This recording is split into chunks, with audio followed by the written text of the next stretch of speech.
Morning, Trainiacs.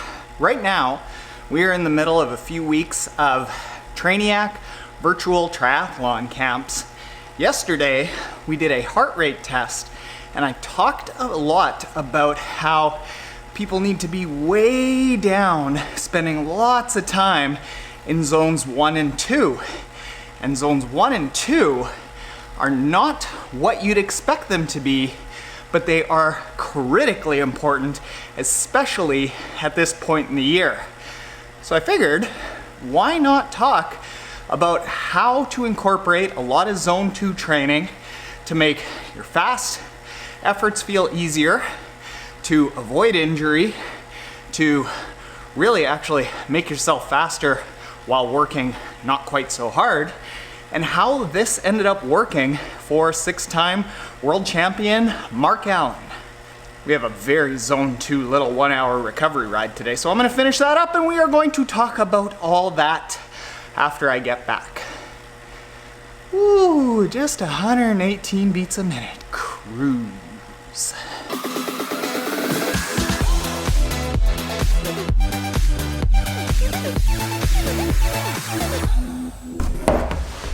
All right, so back in the day, 6-time Ironman world champion Mark Allen, potentially one of the greatest triathletes of all time, he would train in such a way that over the course of the off season and the early beginnings of a year, he would be training so slow that all of the other athletes from around California that used to train with him, oh my God, why is Mark training so slow?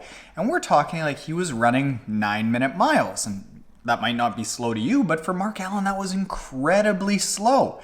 But what would happen is he would slowly get faster and faster and faster. And what he was doing was he was training at low intensity zone 1 and 2 heart rates over the course of the off season and the base building period of getting ready for an upcoming season.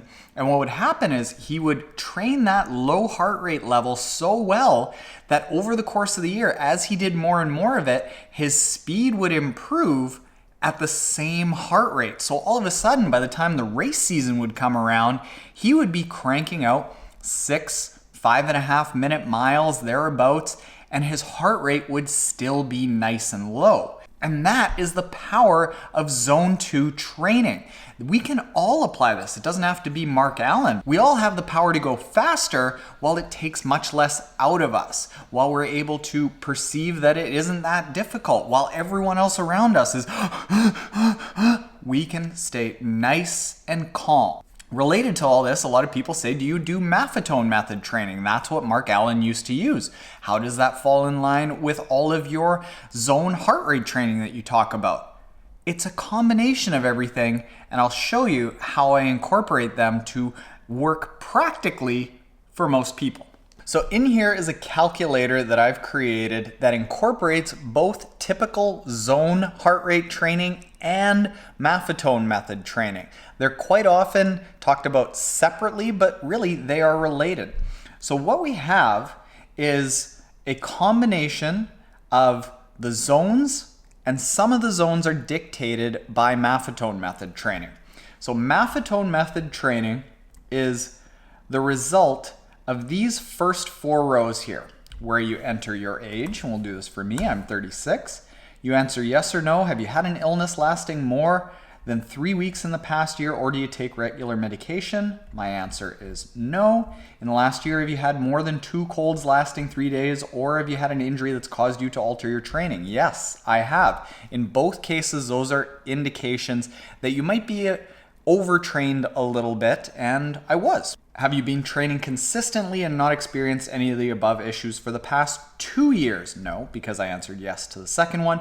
And what this does is, instead of just taking that fictional 220 minus your age and saying that's your max heart rate, what this does is it takes that and then it starts customizing it based off of these inputs that you give it, going a little bit up, a little bit down.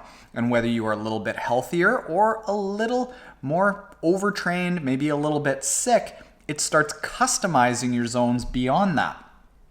So then what we do is we take a max heart rate test, We input that. Last week, I did one that resulted in 176. And then you don't necessarily have to put in your FTP number, but we will leave that out for now. And what we've got here is the calculation of your ceiling for Maffetone method workouts. Again, this was often thought of as separately from heart rate.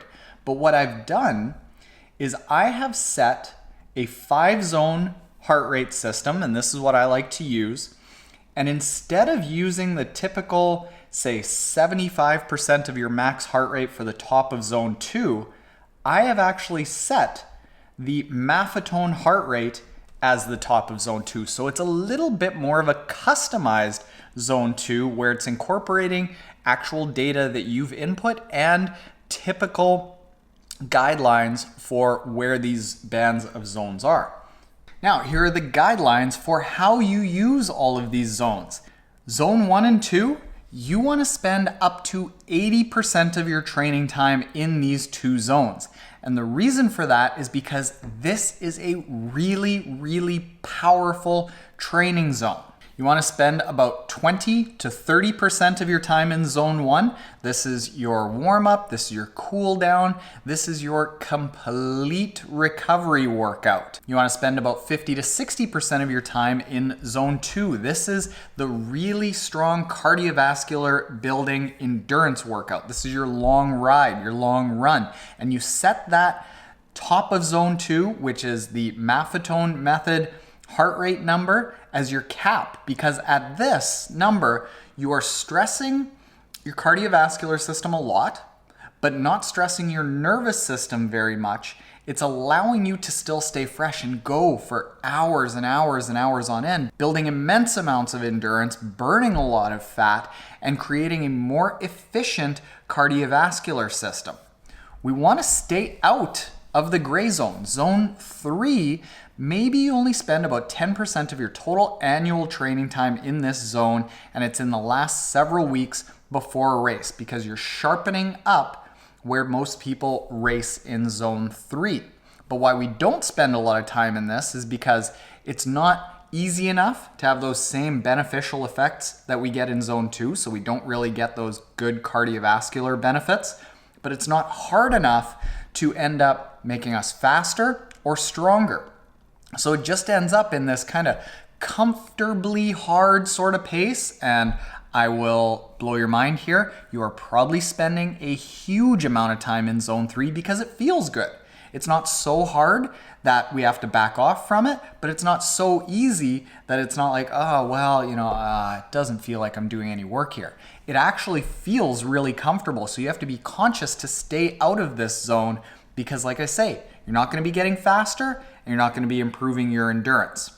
Zone 4, you want to spend somewhere in between about 10 and 15% of your total training time in zone 4. This makes you aerobically much more fit, increases your top end, your VO2 max work.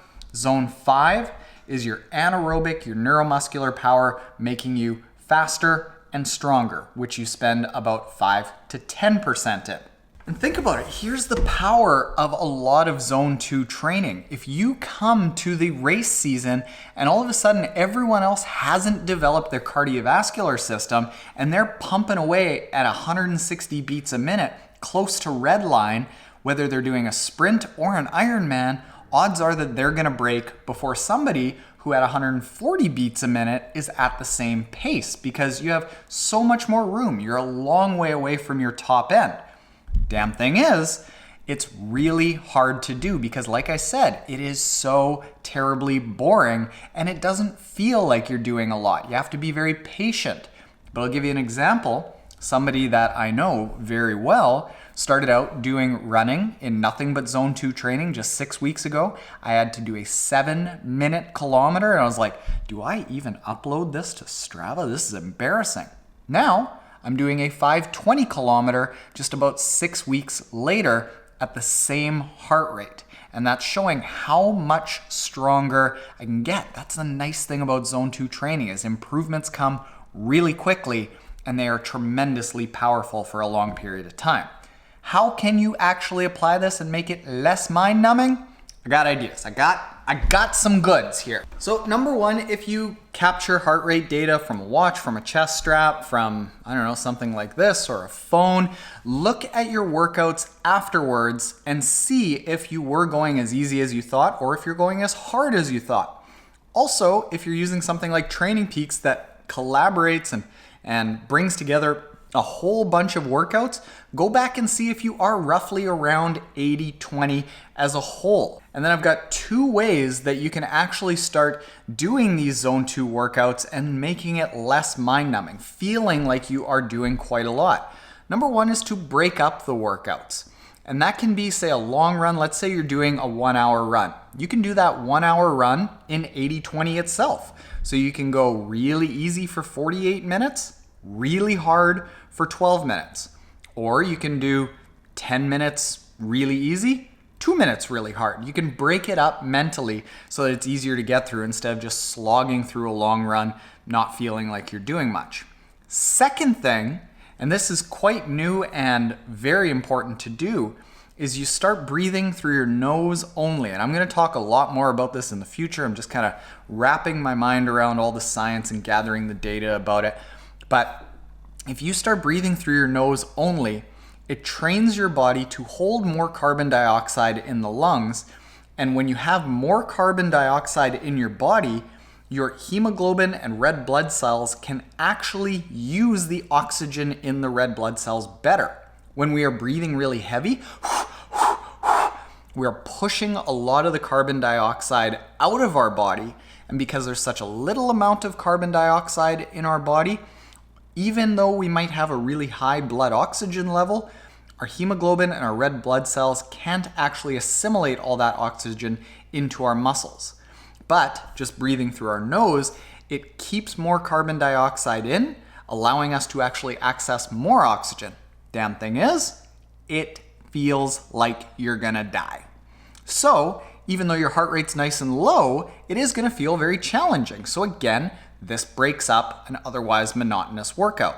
Let's say you are looking for that 10-minute at low intensity interval in a run. Maybe you can only get through 4. So you've broken it up into 4 minutes of nasal breathing, 6 minutes of mouth breathing, 2 minutes hard.